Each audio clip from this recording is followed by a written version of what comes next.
का संभल पिछले कुछ वक्त से काफी ज्यादा चर्चाओं में है, लेकिन अब संभल में कुछ ऐसा हुआ है जिसको देखकर साफ समझ जाता है कि कानून का बोलबाला अब वहां पर भी दिख रहा है।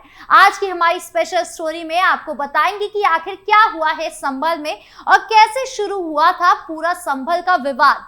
नमस्कार, स्वागत है आपका हमारी स्पेशल स्टोरी में। मैं हूं आपके साथ राधिका राज।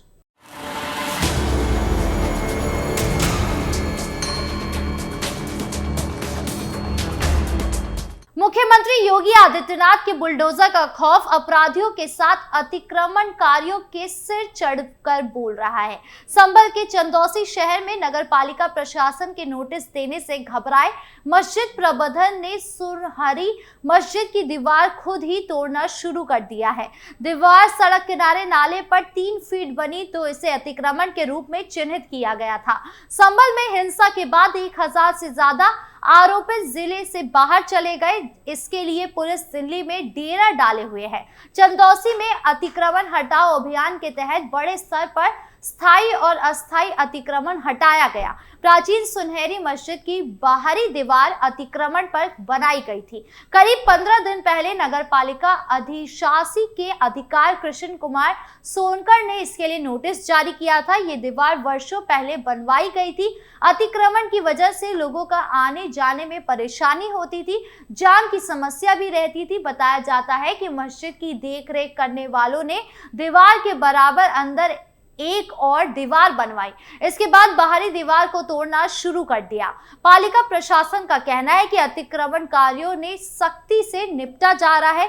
कई स्थानों पर बुलडोजर से भी अतिक्रमण हटाया जा चुका है। 36वीं रेलवे फाटक पर ओवरब्रिज व मंडी गेट पर अंडरपास निर्माण के चलते आने वाले 6 महीने तक रास्ता पूरी तरह बंद रहेगा। इससे वहां के दुकानदारों की रोजी रोटी पर गंभीर असर पड़ने की आशंका जताई जा रही है।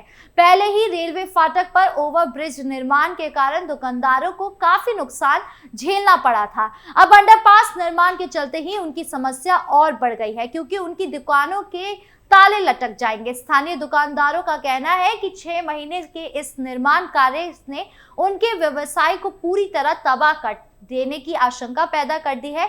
नगर के बहजोई रोड से 36वीं रेलवे फाटक पर जाम से परेशान लोगों को निजात दिलाने के लिए ओवरब्रिज का निर्माण कराया जा रहा है। लगभग 9 माह के कार्यदायी संस्था ने ओवरब्रिज के निर्माण की शुरुआत कर दी गई है, जिसमें फाटक के दोनों तरफ पिलरों का निर्माण कार्य पूरा होकर अब उन पिलर पर पियर कैंप लगाना शुरू कर दिया है, जिसमें लगभग 5 पियर कैंप लग चुके हैं और अगले 2-3 दिन में पियर कैंप का काम भी पूरा कर लिया जाएगा। इसीलिए फाटक में मंडी की ओर जाने वाले रास्ता बंद कर दिया गया है। केवल पैदल वाले ही निकल पा रहे हैं।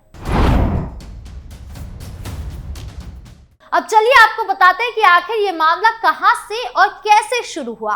दरअसल संभल उत्तर प्रदेश का एक जिला है। देश की राजधानी से महज 3 घंटे की दूरी पर है। ये शहर पिछले कुछ दिनों से सुर्खियों में है। 19 नवंबर 2024 को संभल की जिला अदालत में एक याचिका दायर की गई थी। इसमें दावा किया गया कि शाही जामा मस्जिद एक मंदिर की जगह है पर बनी हुई है। ये हरिहर मंदिर है। अदालत के आदेश पर उसी दिन शाम को पुलिस और प्रशासन की मौजूदगी में मस्जिद का सर्वेक्षण हुआ। उस दिन सब कुछ शांति से हो गया। इसके बाद 24 नवंबर को दोबारा सर्वेक्षण हुआ। इसी सर्वेक्षण के दौरान हिंसा हुई, जिसमें 5 लोगों की मौत हो गई। अभी संभल हिंसा से उबर ही रहा था कि प्रशासन ने अतिक्रमण विरोधी अभियान शुरू कर दिया। इस दौरान कई पुराने मंदिरों, बावड़ियों और कुओं का पता चला। संभल की संकरी गलियों में घनी आबादी वाले इलाके हैं। यहाँ हिंदू और मुसलमान दोनों समुदाय के लोग सदियों से रहते हैं। ये मस्जिद एक टीले पर है। एक तरह से ये शहर की पहचान है। संभल का इतिहास शाही जामा मस्जिद के इतिहास से गहरे रूप से जुड़ा हुआ है। मंदिर के दावे का मुकदमा और उसके बाद की घटनाओं ने संभल के इतिहास को केंद्र में ला दिया है। जिला अदालत में याचिका महंत ऋषि राजगिरी ने दायर की थी। वो दावा करते हैं कि संभल एक प्राचीन नगर है। यही वो नगर है जहां भगवान विष्णु के दूसरे अवतार कल्कि का जन्म होगा। केला देवी मंदिर में बैठे महंत का कहना है कि वो मस्जिद नहीं मूलतः एक मंदिर है। वो इसके परिसर में पूजा अर्चना करने की तैयारी कर रहे हैं। महंत संभल का एक मानचित्र भी दिखाते हैं। ये त्रिकोणीय आकार का है। वो बताते हैं कि इस बात का वर्णन स्कंद महापुराण में है, विष्णु महापुराण में उल्लेख है। सभी पुस्तकों का संकलन करने एक पुस्तक बनाई गई है। इसका नाम है संभल महात्म्य। उसमें इन सारी चीजों का उल्लेख है। संभल में बहुत से तीर्थ है। यहाँ पर 68 तीर्थ है और 19 कूप है। इनकी दूरी भी इस पुस्तक में लिखी हुई है। ब्रिजेंद्र मोहन शंखधर की किताब है संभल एक ऐतिहासिक सर्वेक्षण। उनके भाई संजय शंखधर मंदिर पक्ष के दावों को मजबूत करने की कोशिश करते हैं। वो कहते हैं कि मेरे भाई ने अपनी किताब में संभल को भारत का रोम कहा है। पहले यहाँ हरिहर मंदिर था। अगर आप बाबरनामा पढ़ेंगे तो वहां भी ये बात पाई जाएगी। मिर्जा हिंदू बेग ने यहाँ तोड़फोड़ की, कब्जा कर इस हरिहर मंदिर को मस्जिद बना दिया।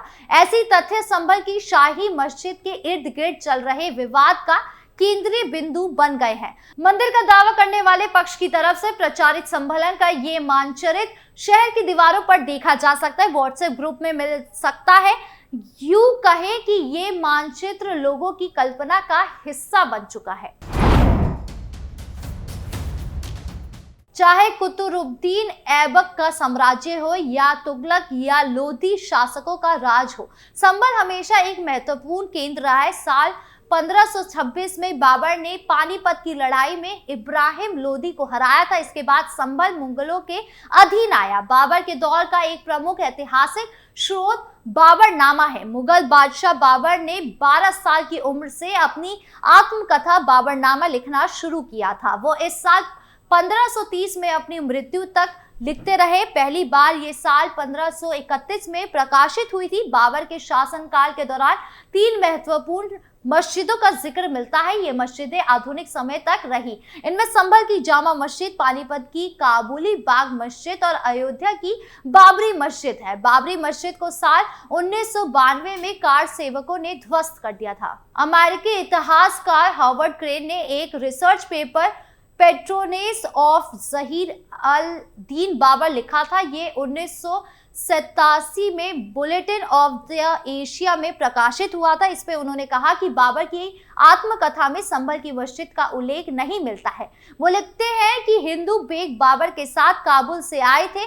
उन्हें संभल का प्रशासक नियुक्त किया गया था। हालांकि विवाद तब शुरू हुआ था जब ब्रितानी अनुवादक एनेट बेवरेज ने साल 1912 से 1922 के बीच बाबरनामा का अंग्रेजी में अनुवाद किया। इस अनुवाद में उन्होंने एक फुटनोट यानी अनुवादक की टिप्पणी जोड़ी। इसमें कहा गया कि हिंदू बेग ने बाबर के आदेश पर संभल में मस्जिद बनाई थी। यही नहीं, बेवरेज ने इस बात की भी संभावना भी जताई थी कि स्थान पर पहले एक मंदिर था। प्रोफेसर हरबंस मुखिया जवाहरलाल नेहरू विश्वविद्यालय यानी JNU से जुड़े थे। वो मध्यकालीन इतिहास के विशेषज्ञ हैं। उन्होंने इस दौरे के इतिहास ग्रंथों का गहरा अध्ययन किया। वो जोर देकर बताते हैं कि बाबर कभी संभल नहीं गए। उन्होंने कहा 1526 में हिंदू बेग को संभल भेजा था। उसे संभल पर शासन करने के लिए नहीं बल्कि प्रशासन चलाने के लिए भेजा था। बेवरेज को फुटनोट्स जोड़ने की आदत थी। उन्होंने यही काम अयोध्या के बारे में किया था। वहां उन्होंने राम मंदिर के विध्वंस का जिक्र किया था। संभल के बारे में उनकी राय है, संभावना है कि संभल की जामा मस्जिद की मरम्मत हिंदू बेग ने करवाई थी। उस वास्तव में नया नहीं बनवाया गया था, जैसा कि उस समय की सामान्य प्रथा थी। मस्जिद को बाबर से जोड़ दिया गया। हालांकि मंदिर के अस्तित्व का भी कोई उल्लेख नहीं मिलता है। प्रोफेसर हरबंस मुखिया एक बात की ओर ध्यान दिलाते हैं। साल 1526 वो साल था जब बाबर ने पानीपत की लड़ाई जीती थी। ऐसी हालत में बाबर के लिए ये बहुत जल्दी था कि वो मस्जिद बनवानी शुरू कर दे। इसके साथ साथ ही मंदिर पक्ष के दावे कुछ नए ऐतिहासिक पहलुओं को सामने ला रहे हैं। मंदिर पक्ष का दावा है कि मस्जिद की जगह पर एक मंदिर था। इसके संकेत मस्जिद की संरचना में अभी भी देखा जा सकता है। इनका दावा है कि मंदिर के हिस्से मस्जिद के निर्माण में इस्तेमाल हुए थे। इनमें एक है मस्जिद के गुंबद में लटकी एक चेन। वो मानते हैं कि इसमें पहले एक घंटी लटकी हुई थी। इसके अलावा मंदिरों के स्तंभ से मिलते जुलते मस्जिद के स्तंभ है और मस्जिद के अंदर एक परिक्रमा पथ भी है। मस्जिद पक्ष वाले भी इतिहास का दूसरा पहलू प्रस्तुत करते हैं। मौलाना मुईद तारिक ए संभल के लेखक है। इस मुद्दे पर अपनी राय रखते हुए कहते हैं, मेरी हकीकत और मेरी समझ ये है कि बाबर ने मस्जिद की तामीर नहीं करवाई। मस्जिद पहले से मौजूद थी, बाबर ने उनकी मरम्मत करवाई। यहाँ पहले से मुसलमान मौजूद थे। कहने का मतलब ये है कि बाबर को सिर्फ 4 साल की मियाद मिली थी। मेरी समझ में नहीं आता कि बाबर ने कैसे बाबरी मस्जिद भी तामीर की और संभल की मस्जिद भी। इतना कम मियाद में इंसान ना तो सही से काम कर सकता है और ना ही ऐसे किसी काम की तैयारी कर सकता है। एक जिले के इतिहास से जुड़े इस विवाद ने कुछ बड़े मुद्दे को सामने ला दिया है। इतिहासकारों का मानना है कि लोक स्मृति में अतीत की घटनाओं का खास तरह से पुनर्निर्माण हो रहा है। प्रोफेसर हरबंस मुखिया इस ओर खास तौर पर ध्यान दिलाते हैं। पिछले दिनों से चल रही संभल पर चर्चाएं लगातार आगे बढ़ रही हैं और नए नए खुलासे हो रहे हैं जो हैरान कर देने वाले हैं। स्पेशल स्टोरी में फिलहाल के लिए इतना ही। बाकी खबरों के लिए देखते रहिए कैपिटल टीवी।